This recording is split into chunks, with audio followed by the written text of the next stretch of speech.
Vampire the Masquerade can be a very fun and rewarding gaming experience.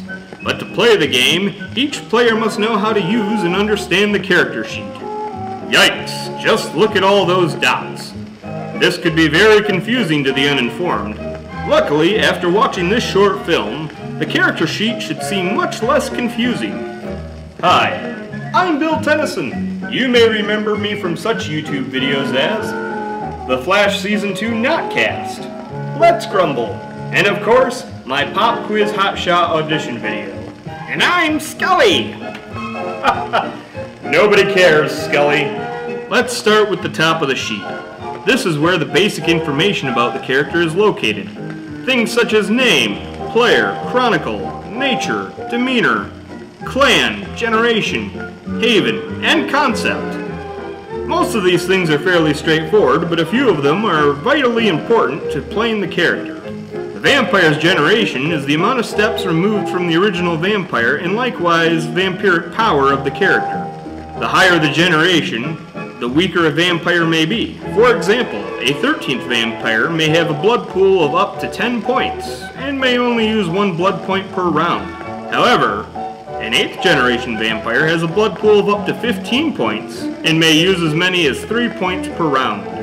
A vampire's demeanor is how the rest of the world would perceive the character to be, and their nature is how they truly are on the inside. For example, Old Man Noldy came off as a grumpy old pessimist that complained often, but deep down inside he really just wants somebody to be there for him. His demeanor would be curmudgeon, and his nature would be child. Are all vampires so two-faced? We all are, Skelly. Hell, I'm secretly a very shy person, and you're secretly a Halloween prop. Next we'll cover the attributes section. This is a breakdown of the character's basic stats into 3 categories: physical, social, and mental.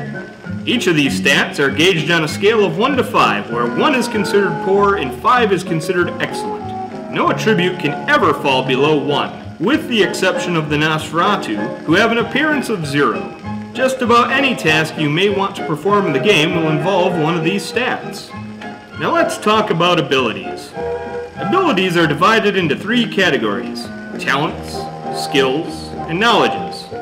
These are a measure of your character's ability to perform tasks in each of the fields provided.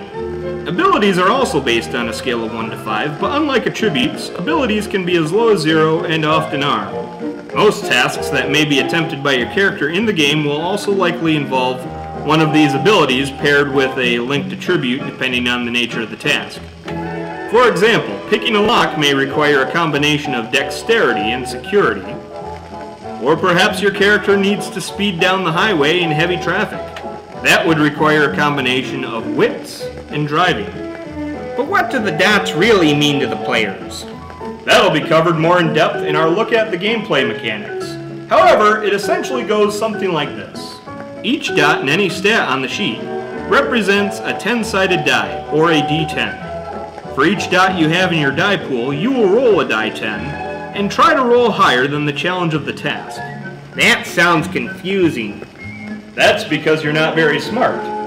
But it should make much more sense when we go over that in a future film. Isn't that sequel baiting? Shut up. Now from here we go to the advantages section, which is really just a section of subsections.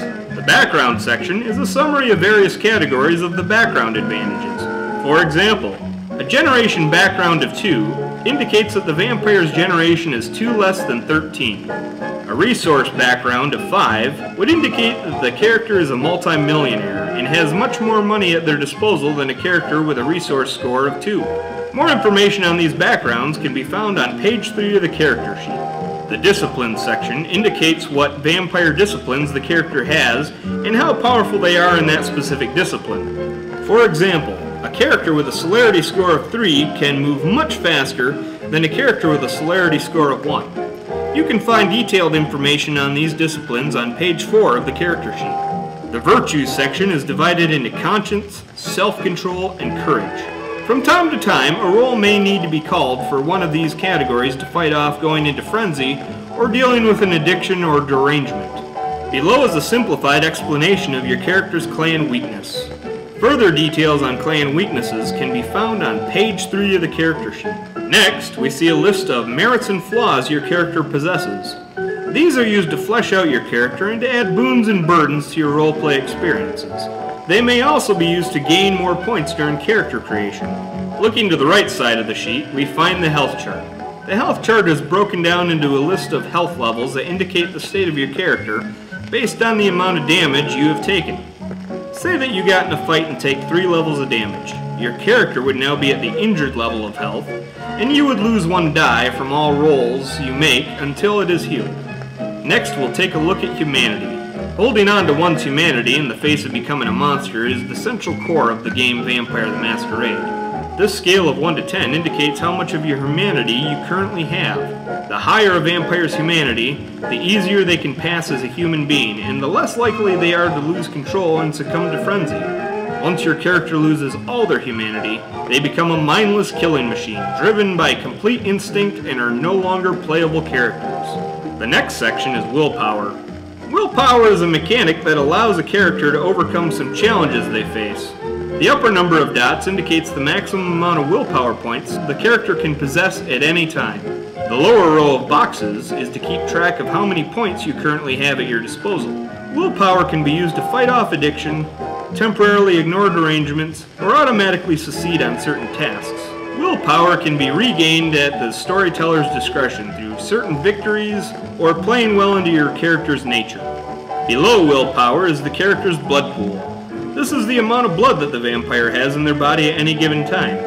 Depending on your character's generation, they may have more than 10 boxes in this section. Blood can be used to employ disciplines, appear more human, heal damage, or attempt to eat food. Additionally, a vampire loses 1 point of blood each night to retain their unlife. Blood can be gained by hunting each night, or manually feeding on NPCs or enemies in the game. Additionally, a vampire can freely donate blood to other players. Wow, that sure was a lot of information. That's just page 1, Scully. There are 3 more pages to go. Page 2 of the character sheet is primarily used for combat. This takes a lot of the memorization out of getting into combats. The first section deals with close combat maneuvers. These are all options a character has for fighting up close and personal. It indicates the die pool for the attack and the die pool for dealing damage. You'll notice that some maneuvers alter the difficulty of the roll. More of this information will be covered in the film on gameplay. The next section involves ranged combat maneuvers. Most of these only apply if your ranged weapon has the ability to perform that maneuver. It should be noted that if the maneuver applies extra die to the attack, it is not already incorporated into the attack die pool. Damage die pools are completely dependent on the weapon themselves. Under that section is the defense section. First, it lists your character's initiative. This is the only number you will ever add to a die roll outside of very special cases. It indicates where you fall into the combat initiative. The armor section indicates what sort of armor your character is currently wearing. The rating is the amount of impact your armor will have on the damage-soaked die pool. Penalty section indicates the impact your armor has on your character's dexterity-based rolls. For simplicity, this penalty is automatically applied to your combat rolls in the above section. The next section is the damage-soaked die pool. This number is vitally important for reducing damage from any attack you may take. The armor bonus is automatically applied to this section, though it should be noted that not all types of damage can be soaked. More information on this will be covered in the film on gameplay. The final section of page 2 covers all the weapons that you have in your inventory. The damage pool for both melee and ranged weapons indicates the amount of dice that you will have to roll for damage. Range is the indication of how far away in yards you are capable of using the weapon from the target without incurring a penalty to the attack. Rate indicates the amount of shots that may be fired during a round. A weapon's clip indicates how many rounds may be fired before it needs to be reloaded. Finally, a weapon's conceal rating rates the type of clothing required to conceal the weapon. For example, a conceal rating of pocket means that the weapon could easily be hidden in a pocket. However, a conceal rating of trench coat means that your character would not be able to hide the weapon unless they were wearing a trench coat. And that concludes page 2 of 4. You mean we still have to cover 2 more pages? This'll take forever. Don't fret, chum. The next few pages go by fairly quickly. Page 3 of the character sheet is mostly just an expanded explanation of various previous sections covered on page 1. The expanded background section explains the full impact on your character based on their backgrounds. The possessions section is divided into 2 sections: the gear that your character currently carries on them, and the assets that they own but don't or can't always carry. The merits and flaws section will further expand and explain any merits or flaws that may pertain to your character. Pay close attention to these, as they may affect your character in important ways. The nature description is also vitally important to review. It indicates how your character's nature may help regain willpower points, and also reveals how your character should feel about the events unfolding around them throughout the game. The last section of page 3 is an expanded explanation of the character's clan weaknesses and how it will impact certain aspects of the game. I believe we lost Skelly. The final page of the character sheet is all about your vampire disciplines. Essentially, it will be what you need to refer to when your character uses a discipline. And that concludes our look at Vampire the Masquerade's character sheet. Now you should be well informed on what the character sheet means to you and how to use it. And remember, if you have any questions about anything on your character sheet works, just ask your storyteller. Vampire the Masquerade can be confusing if you let it, but it should always be fun.